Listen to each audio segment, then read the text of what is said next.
Una promessa mantenuta, il governatore del Veneto Giancarlo Galan usa un po' un tono da campagna elettorale per comunicare quello che era nell'aria da tempo, l'abolizione dell'addizionale IRPEF, cioè quella tassa regionale che circa 500.000 veneti pagavano ogni anno, un balzello che si era già andato riducendo in questi 8 anni fino ad arrivare a zero con l'attuale decisione della Giunta.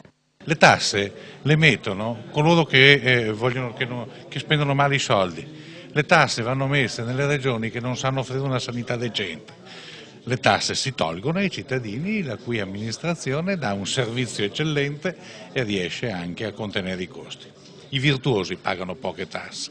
Aboliamo completamente ogni addizionale regionale sull'IRPEF, che peraltro fino ad oggi era la regione che l'applicava in maniera meno pesante, non solo numericamente sui cittadini, perché non sono nemmeno 500.000 i cittadini che oggi pagano lo 0,50 di addizionale regionale, ma non solo era la meno pesante in Italia, ma era anche quella applicata in maniera minore. L'addizionale IRPEF, che 8 anni fa si era resa necessaria per colmare il disavanzo della regione e sistemare i conti della sanità veneta, oggi è dunque superflua. A differenza di Lombardia, Emilia-Romagna e Piemonte, il bilancio della sanità resterà in pareggio anche senza bisogno di gravare ulteriormente sulle tasche dei cittadini.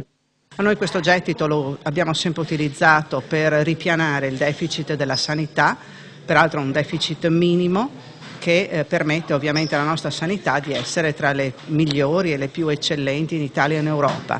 Oggi come oggi, con una razionalizzazione che nel tempo abbiamo saputo operare nel sistema sanitario, possiamo avere un bilancio a pareggio e di conseguenza eliminare anche questo balzello. Facendo due calcoli per un nucleo familiare in cui 2 coniugi hanno un reddito annuo di 35.000 e 30.000 euro, il risparmio fiscale sarà di 325 euro. Non moltissimo, ma in tempi di crisi meglio di nulla. Se potesse, Galan abolirebbe anche l'IRAP.